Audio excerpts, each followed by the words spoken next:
Okay, so this is the introduction to Sergeant HENNES' persuasive speech for his speech class. As you can see, instructor, I have 10 audience members. Where do you see yourself in 20 to 30 years? Do you envision yourself still working 40 plus hours? Or do you envision yourself on the back deck sipping that cup of coffee as you see the sunrise? How do you envision yourself getting there? Are you planning on working until then? Or do you want to make your money work for you? Today we're going to talk about how to make your money work for you. We're going to talk about some individual retirement arrangements, also known as IRAs. A lot of people believe that this means individual retirement account. However, it means individual retirement arrangements. We're going to talk about two such arrangements, a Roth and a traditional. So first, let's talk about the Roth IRA, which was established by the Taxpayer Relief Act of 1997, Public Law 105-34, and named for its chief legislative sponsor, Senator William Roth of Delaware. It's a certain type of retirement plan under U.S. law that is generally not taxed, provided certain conditions are met. The Roth IRA's principal difference between most other tax-advantaged retirement plans is that rather than granting tax breaks for money placed into the plan, the tax break is granted for money withdrawn from the plan, which is great because when most people typically withdraw these monies, they're in a different tax bracket.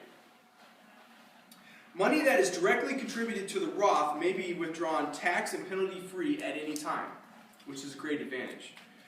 Earnings may be withdrawn tax and penalty free after 5 years for meeting the age requirement of 59 and a half or more. Distributions to the Roth IRA do not adjust your gross adjusted income. If the Roth IRA owner dies, his or her spouse becomes the sole beneficiary of the Roth IRA. While also owning a separate IRA, the spouse is permitted to combine the two Roth IRAs into a single plan with no penalty. So that just makes more money. Assets in the Roth IRA can be passed on to a person's heirs. Now, let's look at a traditional IRA, which most people are familiar with. These are a little more constricting. Established by the Tax Reform Act of 1986, which is Public Law 99-514-100, Statute 2085, if you ever wanted to know. The traditional IRA is an individual retirement arrangement in the United States. The only criteria for being eligible to contribute to a traditional IRA is sufficient income to make such a contribution, which means that there's very limited restrictions. Transactions into this account, including interest, dividends, capital gains, are not subject to tax while still in the account. But upon withdrawal from this account, withdrawals are subject to federal income tax, which is something very important, and you should remember this when you're trying to withdraw your money.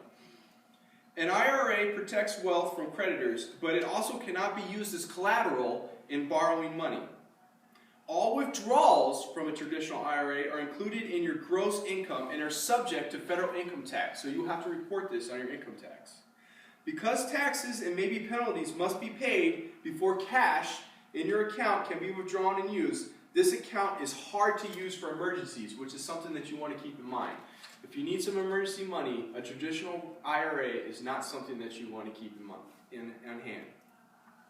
So today we talked about two separate individual retirement arrangements. First, we talked about the Roth individual retirement arrangement, and the second we talked about the traditional individual retirement arrangement. Now both are great options. However, I think if you look closer, the Roth will suit your needs better. Because the Roth direct contributions may be withdrawn at any time, which means if you have an emergency, you may withdraw this money.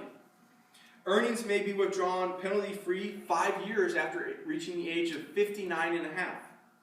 And as you can see, there are also many tax breaks in this plan when the money is attempted to be withdrawn instead of when the money is put into the account, which is something to think about as you age and become older and get into a different tax bracket. Now, while the traditional IRA is a great plan, I suggest that you take the next step and contact your financial institution and look into investing into a Roth IRA. You can also look on the internet. There are many fabulous websites at saveandinvest.org. So I would like to thank you for your time and effort today. That's it. Cool. We're at what? 147.